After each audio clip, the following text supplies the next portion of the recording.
시청자 여러분 안녕하십니까? 출발 성공 투자 박민영입니다. 안녕하세요. 김수정입니다. FOMC 첫날 미국 증시는 달러가 올라가고 국채금리가 급등하면서 주요 지수가 1%대 약세를 나타냈습니다. 네. 어제 국내 증시가 그래도 저가 매수가 들어오면서 5거래일 만인가요? 반등에 성공을 했는데 이렇게 또 뉴욕 증시가 빠지면서 오늘 국내 증시에도 타격을 줄 것으로 보이는데요. 시장의 장중 변동도 상당했어요. 네. 뉴욕장 요즘에 장중의 변동 폭이 2% 정도입니다. 그만큼 투자 심리가 상당히 취약하기 때문에 하나의 이슈나 하나의 발언에도 민감하게 흔들리고 있음을 느끼고 있는데요. 일단 뉴욕장 어땠는지 지금부터 하나씩 살펴보도록 하겠습니다. 말씀 주신 대로 3대 지수 모두 다 내렸습니다.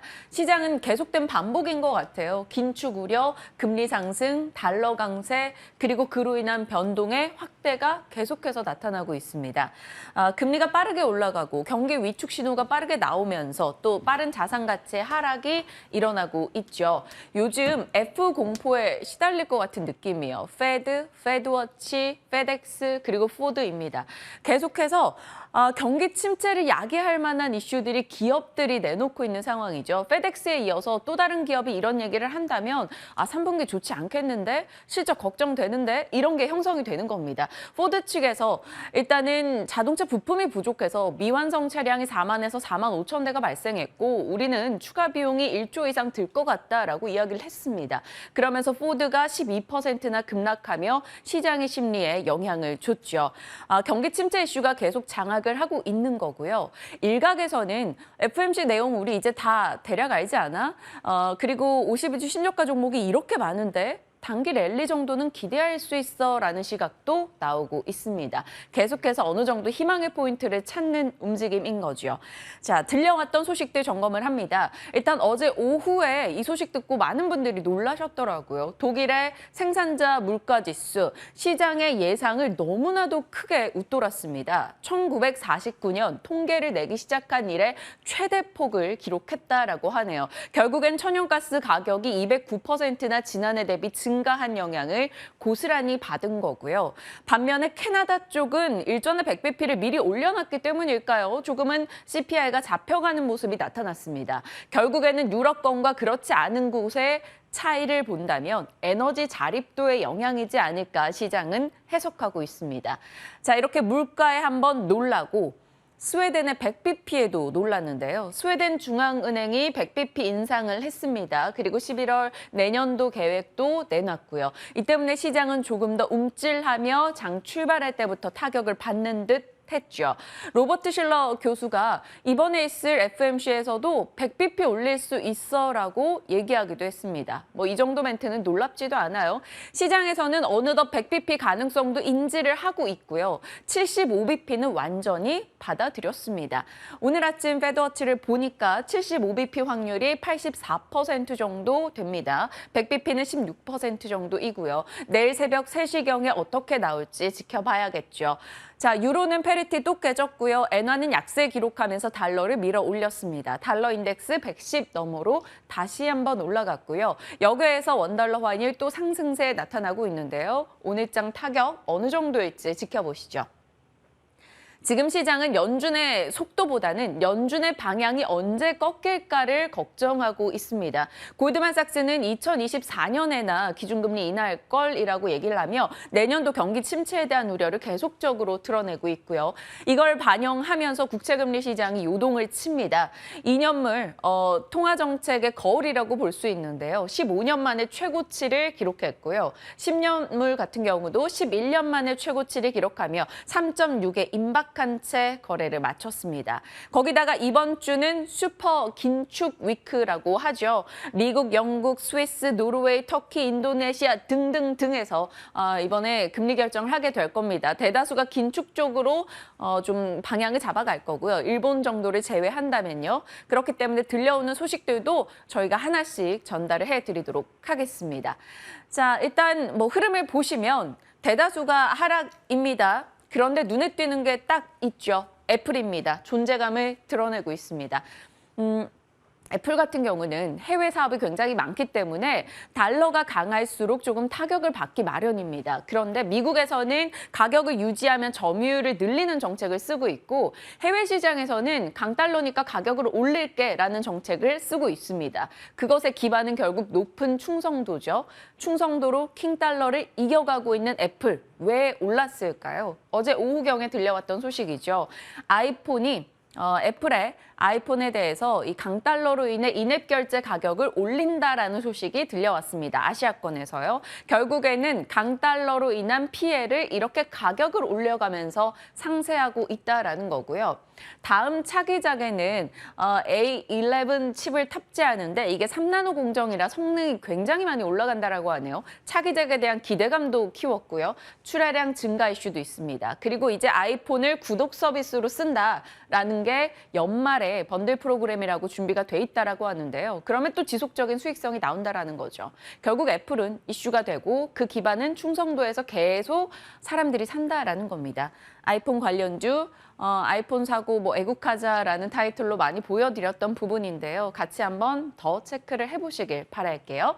자, 애플 이야기 마무리 짓고요. 시장의 흐름들 보시면 반도체 좋지 않았습니다. 여전히 내려갔고요. 자동차는 포드 타격이 있어요. 포드만의 문제인가 아니면 다른 자동차도 같이 문제인가 이걸 시장은 치열하게 고민했죠. GM과 스텔란티스 낙폭을 조금 키워나갔습니다. 테슬라는 잘 버텼습니다. 태양광 쪽도 낙폭 좀 확대됐죠. 썬런이 7%, 레네솔라는 무려 12%나 빠졌고요. 장 후반에 하락에서 상승으로 고개를 돌린 쪽이 있었는데 바로 방위산업 쪽 종목들이었습니다. 그리고 일부 부킹닷컴과 같은 여행 관련주들도 비교적 견조한 흐름이 나왔다라는 점 참고하시길 바랍니다. 자, 변수가 생겼어요. 우크라이나 친러 지역 4곳에 대해서 러시아가 합병 투표를 실시한다라고 합니다. 23일, 27일이고요. 합병을 하게 되면 헝가리라는 나라의 영토만큼을 우크라이나가 러시아에게 빼앗기게 되는 겁니다. 이게 왜 중요한가 하면요. 만약에 합병 투표에서 찬성이 돼서 러시아 땅으로 인정이 돼버린다면, 합병이 돼버린다면 우크라이나가 이걸 찾기 위해 싸움을 걸 경우 러시아가 우리 영토 공격한 거야 라며 핵을 쓸 수 있는 이 빌미를 제공한다라고 하네요. 그러다 보니까 미국, 유럽 등에서는 굉장히 강력하게 반대를 하고 있는 상황이고요. 어떻게 진행될지 좀 지켜봐야겠습니다. 핵입니다. 오타가 나왔네요. 네, 참고하시길 바라겠고요. 어찌됐건 러시아와 우크라이나 이슈가 부각이 되다 보니까 소맥 가격이 올라갔습니다. 미국의 밀 가격이 밤사이 다른 원자재 대비 강했다라는 점도 참고하시죠. 자, 이렇게 시장 분위기 들여다봤고요. 오늘 저희의 키워드는 이렇게 잡아봤습니다. 저는 로봇을 얘기해 볼게요. 네, 저는 자율주행입니다. 그런데 거의 같은 또 맥락에서 흘러갈 것 같습니다. 맞아요. 먼저 자율주행부터 체크해 볼 텐데요. 시장에서 지금 이틀 동안 자율주행, UAM 관련주들이 정말 쌩쌩 달리고 훨훨 날고 있는 상황입니다. 이틀 동안 강했는데 어제 장에서도 역시나 주목을 받았어요. 코리아 FT가 11%대 강세 보였고 삼보모터스도 5%대 강세, 인포뱅크 3%대, 모바일 어플라이언스, 칩셋 미디어 등등의 종목들 강했습니다. 특히 모트렉스 같은 경우에는 최명성의 바닥 탈출에서도 9월 1일에 유망주로 제시를 해주면서 수익률이 30% 이상을 기록하고 있는 상황이고요. 캠시스는 제가 어제 진행했던 김충성의 장단 맞춤에서 또 유망주로 제시를 해주셨던 종목입니다. 이렇게 저희 시간에도 거론이 많이 됐던 종목들 함께 포함이 되어 있으니까요. 확인해 보시길 바라겠습니다. 관련한 이슈가 19일에 전해졌는데요. 정부가 이렇게 밝혔습니다. 모빌리티 혁신 로드맵을 제시를 했는데요. 3년 안에 드론 택시가 날아다닐 수 있고 5년 내에 완전 자율주행차가 출시된다라는 이야기를 담고 있었습니다. 이 관련한 사진은 아마 기사에서 많이 보셨을 텐데요. 내용을 좀 정리를 해봤습니다. 총 4가지 분야로요. 보시면 자율주행 기반의 교통체계를 대전환하겠다라고 밝혔는데 올해 말에 일본과 독일에 이어서 세계 3번째로 우리도 부분 자율주행차 레벨 3의 자율주행차 상용화를 시작하겠다라고 얘기를 했습니다. 2025년에는 완전 자율주행 버스와 에어 셔틀을 운행하겠다라고 얘기했고요. 그렇게 되면서 2035년에는 완전 자율주행차의 보급률을 50% 이상 달성하겠다라고 이야기를 했습니다. 그리고 UAM도 활성화를 시킨다고 하죠. 도심에서 광역까지의 이동 시간을 단축을 하는데 70% 정도가 단축이 된다고 합니다. 2025년에 UAM 서비스 최초 출시를 목표로 하고 있는 상황이고 2030년에는 도심의 버티포트에서 공항, 철도, 역사, 터미널 간에 이 막힘 없이 이동을 할 수 있게 됩니다. 2040년에는 관련해서 실증 사업을 추진할 예정이라고 합니다. 그리고 로봇 쪽은 아무래도 좀 잠시 후에 민영 앵커가 자세하게 또 정리를 해줄 것 같은데요. 스마트 물류 모빌리티 전국에 당일 운송 서비스를 시작하겠다라는 건데요. 로봇과 드론을 통해서 무인 배송을 활성화해서 도심이든 산간 지역이든 그날 물건을 받아볼 수 있게 한다는 걸 골자로 하고 있습니다.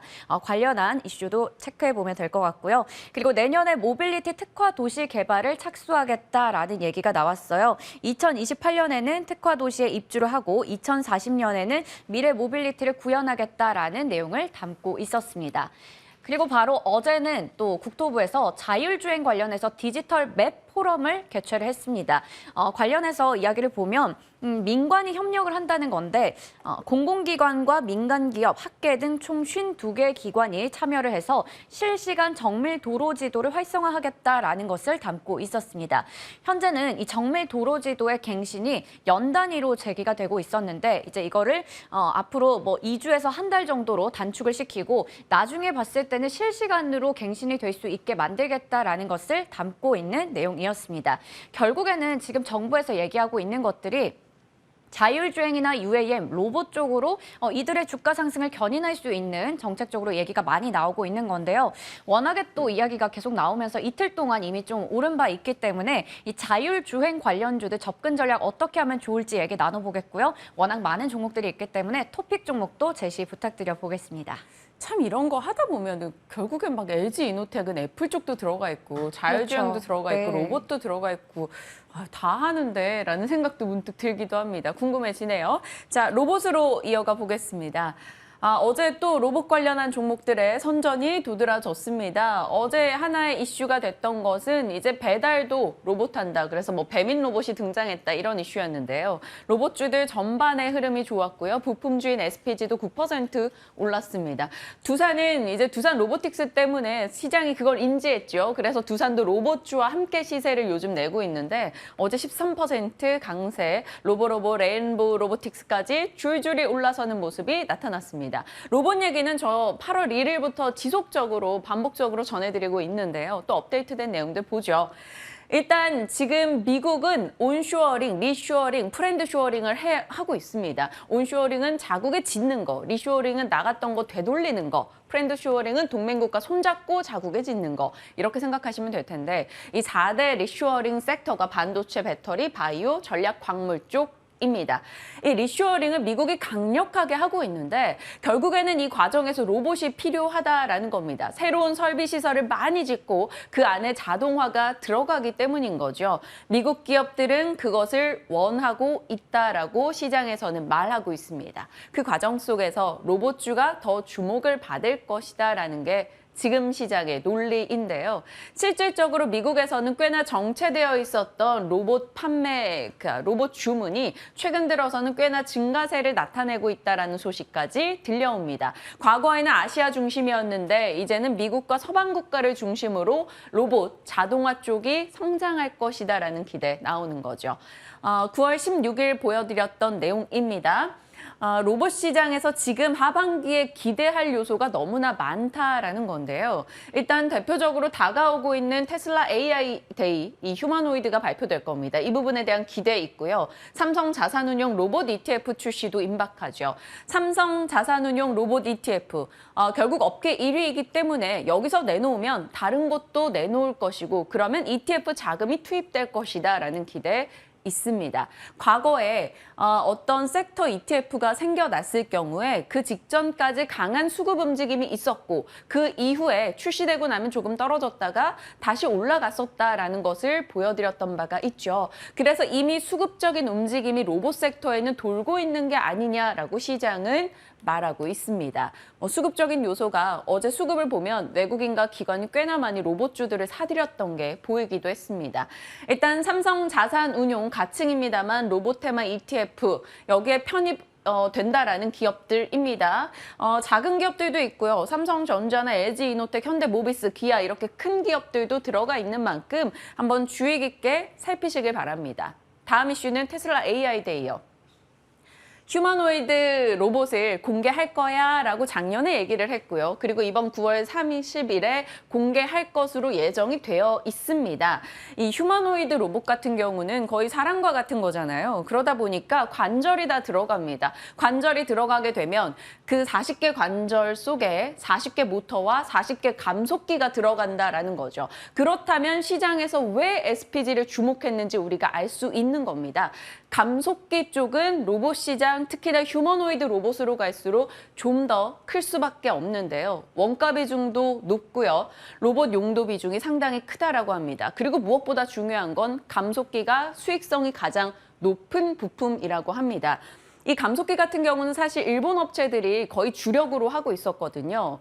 일본의 하모닉 드라이브 일전에 차트를 보여드렸던 바가 있었는데요. 이쪽이 그동안은 코로나 시기에 뭔가 위축돼 있었습니다. 그래서 고용도 하지 않고 있다 보니까 지금 다량의 주문들을 소화를 못하는 거죠. 그래서 조달처를 좀 안정적으로 확보하고 싶은 세계 로봇 업체들은 감속기 새로운 조달처로 SPG 등을 보고 있습니다. 국내 SBB테크도 만들고 있는데 10월에 상장 예정이에요. 로봇 섹터가 핫할 때 들어온다? 이 기업도 IPO 저희 한번 주목해 볼 필요는 있을 것 같습니다. 어찌됐건 SPG에 대한 관심도는 계속 올라가고 있는데 8월 1일에 보여드렸던 내용입니다. 단기로는 로봇 부품주를 봐야 합니다라고 전해드렸었는데 이미 이때 이후로 꽤 많이 올라와 있는 상황이거든요. 어떻게 전략을 짜봐야 될지 궁금해집니다. 결국에는 로봇 부품에서 협동 로봇, 자율주행 기반 로봇으로 옮겨가게 될 텐데 전략 궁금합니다. 잠시 유창희 대표와 나눠볼 거고요. 가나 안 가나 한번 체크해 볼까요? 네, 어제 또 바이든 대통령이 전일이었죠. 코로나19 종식과 관련한 발언을 하면서 이 관련주들이 강했다라는 시세를 얘기를 드렸습니다. 네. 미국의 항공주도 9월 19일에 강했었고요. 그리고 반면에 미국의 백신 관련주들이 빠지는 모습이 나왔습니다. 그래서 어제 국내장에서도 여행 항공주가 이렇게 다 올랐었고 백신과 진단키트 관련주들이 좀 약세를 나타냈었는데요. 그런데 또 어제 미국장에서는 항공과 백신 관련주들이 모두 다 하락했기 때문에 이들의 시세가 오늘까지 또 어떻게 반영이 될지도 체크해 볼 필요가 있을 것 같습니다. 그리고 두 번째 가나 안 가나 체크해 볼 텐데요. 개별 종목에 대한 이슈인데 화천기계가 공작기계 전문 업체입니다. 이 기업이 지금 연일 상한가를 보이고 있습니다. 경영권 분쟁에 휘말린 건데 원조 슈퍼개미로도 알려져 있는 김성진 대표가 이끌고 있는 보아스 에셋 쪽에서 지금 경영권 분쟁 관련한 소송을 제기했고요. 관련한 흐름을 좀 체크해 보시면 좋을 것 같은데 이 결국에는 소송에 지금 휘말리면서 연일 상한가 나타내고 있는데 이 종목은 또 어떻게 보면 좋을지도 이야기 나눠보겠습니다. 시장 분위기가 안 좋아서일까요? 왜 이렇게 경영권 분쟁하는 곳들이 많아지는지 모르겠습니다. 치고받고 싸우고 그 속에서 박 터지는 건 우리 개인 투자자들일 텐데 지켜봐야겠죠. 일단 이 이슈들도 여러분 잘 살피시면서 대응하시길 바라겠고요. 시장 분위기 또 그리고 말씀드렸던 섹터에 대한 전략 챙겨보겠습니다. 지금부터 함께 하시죠.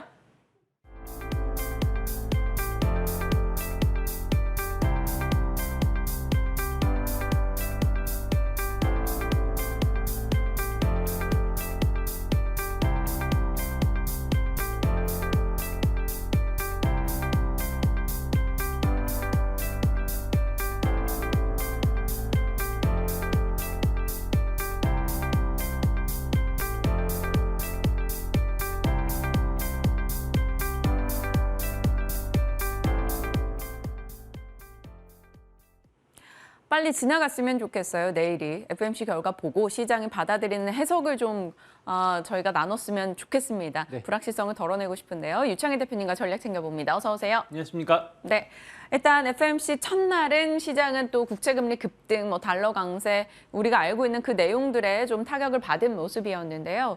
어떻게 전략 짜고 계세요?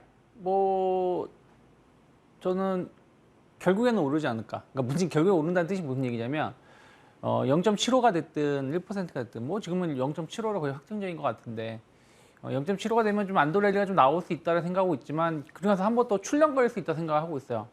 그러면서 저는 이번 주가 단기 바닥 가능성을 좀 대비할 필요도 있지 않을까.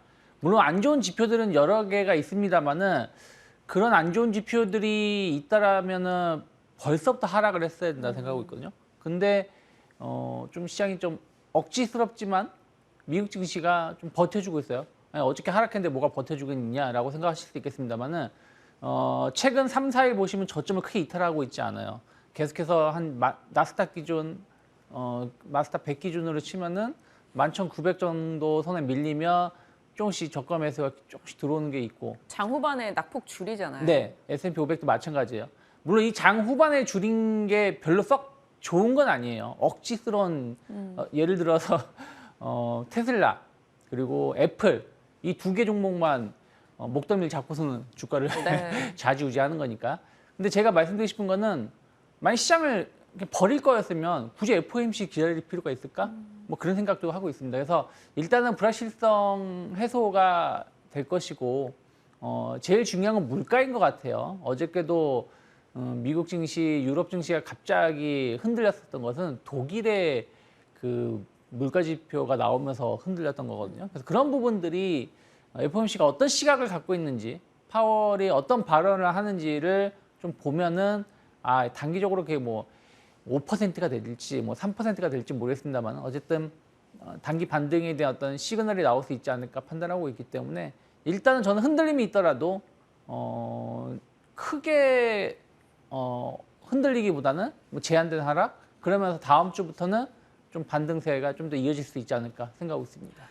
저만 두려운가 봐요. 어제 진만 쌤도 그렇고 유창희 대표님도 그렇고 일단 변동이 있더라도 좀 긍정의 포인트들을 많이 잡아주셨어요.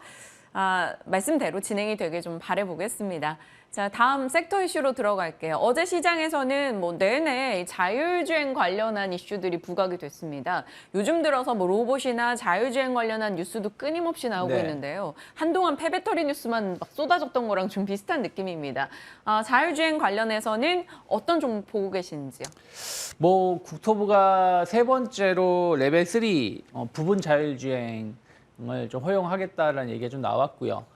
그리고 약간 대중교통이라든지 뭐 이런 것을 통해 가지고 좀 자율주행 그 시스템 체제로 좀 전환시키겠다. 뭐 신호 체계라든지 이런 부분들을 좀 변화를 주겠다라고 했고요. 2027년인가요? 뭐 그때부터는 뭐 완전 자율주행까지도 허용을 하려고 하고 있죠.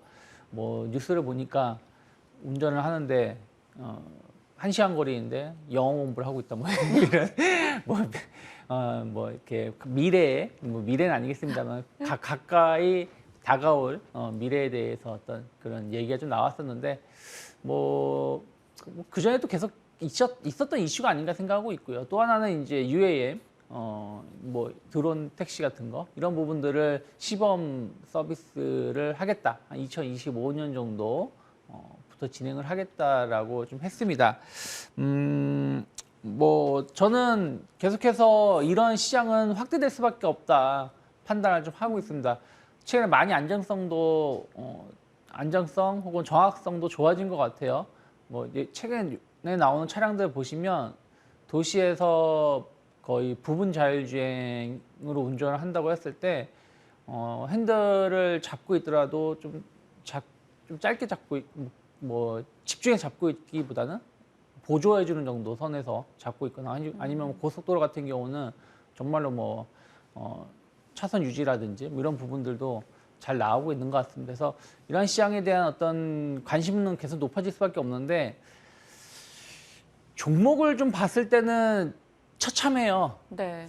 뭐 어떤 종목을 봐야 될지 모를 정도로. 그러니까 뭐 어저께는 반짝하고 올라왔지만 이미 자율주행이라는 얘기 자체가 나온 지가 벌써 이제 한 2년 가까이 된 것 같아요. 맞아요. 그러다 보니까 처음에는 어떤 기대감에 뭐 애플카가 됐든 뭐가 됐든 이런 부분들로 움직임이 나왔다가 그 다음에는 단발 이슈로 올라갔다 내려가고 하면서 추세는 계속 흘러내리고 있거든요. 실적이 받쳐주지 못하니까. 그래서 만약에 좀 관련된 종목을 보신다라면 현대오토에버 같은 경우 또 LG이노텍 같은 경우 뭐 LG이노텍은 아예 뭐 전장 사업 부분 특히 최근에 테슬라 쪽으로 해가지고 뭐 아직 확정된 건 아닌 것처럼 말을 했지만 카메라 공급이라든지 뭐 이런 부분들이 결국 자율주행과 연결된 거 아니겠습니까? 그래서 이런 부분들에 대해서의 어떤 제한된 접근은 해볼 수 있겠지만 단순하게 정부가 발표한 거에 따른 어떤 기대감으로 관련된 기업이 움직이기에는 조금은 더 살펴봐야 되지 않을까 판단하고 있습니다. 전형적인 자율주행 테마로 움직이는 종목들 같은 경우는 일단 반짝 상승으로만 받아들이고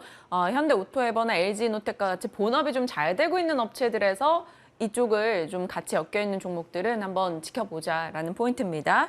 자, 로봇으로 갈게요. 저희 유창희 대표님의 공략주 중에 하나도 레인보우 로보틱스가 있었기도 네. 하고요. 로봇주 얘기는 꽤나 좀 여러 번 해왔었는데요. 로봇에 대한 모멘텀은 계속 나오네요. 또 테슬라 휴머노이드 발표를 앞두고 부품주들도 강하기도 하고요.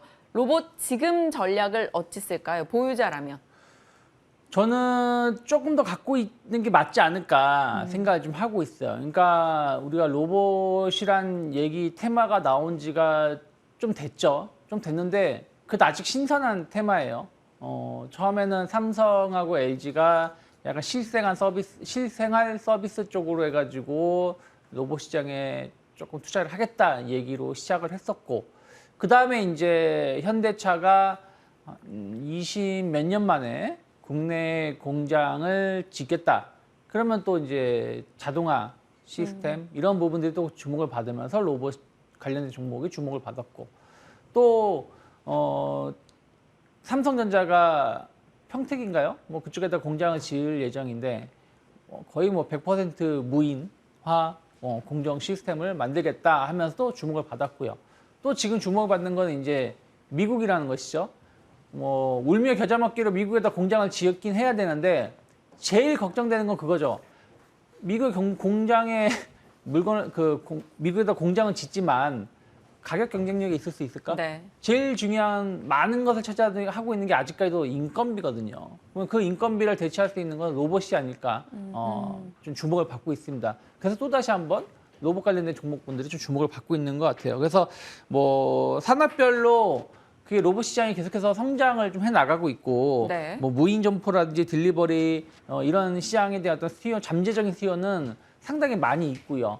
거기다가 뭐 산업용 로봇 시장도 계속해서 안정적인 매출 시장의 성장을 좀 해 나간다라면 뭐 관련돼서 좀 주목을 꾸준히 해야 되지 않을까 생각하고 있어요. 그래서 우리가 뭐 그동안 뭐 태조 이방원 얘기를 했습니다만은 뭐 새로운 또 어떤 이런 용어가 나올 때 로봇은 들어갈 수 있지 않을까 판단을 하고 있기 때문에 뭐 유일 로보틱스 뭐 그때도 말씀드렸습니다만 지금도 나쁘지 않다 생각하고 있고요. 그리고 제가 그때도 말씀드렸습니다만은 공장 자동화 이런 거 관련해서 SFA가 상당히 강점을 가지고 있는 회사예요. 원래가 그런 쪽에 사업을 했었던 기업이고, 그래서 SFA 좀 주목해 보시면 좋다 생각하고 있고, 그리고 RS 오토메이션 같은 경우도 나쁘지 않다. 물론 다른 로봇주들도 나쁘지 않은데 어찌되었든 너무 급등한 종목은 요즘 같은 시장에서 추격 매수하기는 조금 부담될 수 있기 때문에 추세가 살아나가고 있는 기업들 중에서 선별해서 대응해 보시면 좋지 않을까 판단하고 있습니다. 네, SFA 같은 경우는 일단 삼성자산용 ETF도 편입이 돼 있는 종목이기도 하고요. 좀 덜 오른 종목 내에서 아이디어를 찾아주셨습니다. 자, 이제 창익스픽으로 가겠습니다. 전기차도 전용 타이어로 주목할 타이어 기업은 타이어 기업이 뭐 그렇게 많지 않잖아요. 많지 않죠. 네. 전 뭐 한국 타이어 조금 주목하고 있습니다. 물론 전기차 타이어는 더 튼튼해야 된다고 하던데. 네, 뭐 왜냐면 전기차가 무거우니까. 네. 근데 뭐 타이어주들 최근에 보면 주가 흐름 나쁘지 않아요. 네. 자동차 부품주라는 어떤 매력이 있음에도 불구하고 못 갔었죠. 못 갔었던 이유 중에 하나가 이제 그 물류 시스템이 공급망이 아직까지도 그 기존에는 좀 더디게 회복이 되면서 뭐 수출이라든지 뭐 이런 부분들이 좀 문제가 있었는데 지금은 그런 것들이 상당히 좀 해소가 되는 부분들이 좀 있고요. 그리고 그 한국 타이어 같은 경우는 원자재 가격이 어찌됐든 최근에 뭐 유가가 많이 하락하지 않았습니까? 네. 뭐 천연 가격이라든지 천연 고무라든지 뭐 합성 고무라든지 이런 부분들이 또 유가랑 연결성이 좀 있기 때문에 이런 부분들에 대해서도 뭐 조금은 뭐 수익성이 좀 개선될 여지가 있다 생각을 좀 하고 있고요. 거기다가 해운운임 같은 경우도 뭐 지금 뭐 상하이 컨테이너 지수라든지 뭐 이런 BDI라는 이런 거 보면은 거의 뭐 수직 낙하를 하고 있어요. 그런 부분들도 결국에는 조금은 비용이 물류 배송 비용이 줄어들 수 있다는 것도 긍정적이다. 특히 타이어 같은 게 워낙에 이게 무겁고 부피가 크기 때문에 이런 부분들이 좀 부담을 네. 줄일 수 있다는 건 좋다 생각하고 있고요. 또 SUV 시장은 계속해서 성장하고 있어요. 전기차도 세단형 전기차보다는 SUV형 전기차가 앞으로 좀 대세가 될 가능성이 높기 때문에 그런 부분 관련해서도 타이어가 상당히 좀 고가 제품이 많이 적용이 되고 있습니다. 7월부터 흐름이 이미 괜찮았네요. 네, 최근에 보면 타이어주들 모두 주가 흐름 나쁘지 않았었어요. 근데 한국 타이어 주가 흐름이 더 좀 강하게 치고 나가는 모습을 좀 보여주고 있지 않나 생각을 좀 하고 있고요. 또 항상 지금 요즘에 보면 기승전 미국 아니겠습니까? 네. 미국에 계속해서 꾸준하게 공장을 증설하고 있다는 부분들도 저는 긍정적이다 생각을 좀 하고 있습니다. 그래서 뭐 저는 한 38,000원을 크게 이탈하지 않는다라면 좀 꾸준하게 현재가 수준에서 분할 매수해볼만 생각하고 있고 일단 단기 목표가는 한 45,000원 그리고 그 이상도 좀 대비해 볼 수 있지 않을까. 일단 아직은 시장이 완벽하게 안정화된 건 아니기 때문에 좀 목표가 좀 짧게 놓고 접근해 보면 좋지 않을까 판단하고 있습니다. 마치 홈쇼핑에서 뭐 티셔츠 3개 가격 이렇게 해서 39,900원 팔듯이 네. 지금 딱 그 가격이에요. 그러니까 38,000원 이탈하지 않는 선에서 충분히 매력 있다라고 얘기해 주셨고 45,000원 정도 목표가 잡아주셨습니다. 한국타이어앤테크놀로지 오늘 또 관심들 차익 픽으로 주셨으니까 체크하시길 바랄게요. 자, 시장에 대한 이야기 오늘 유창희 대표와 나눠봤습니다. 고맙습니다. 고맙습니다.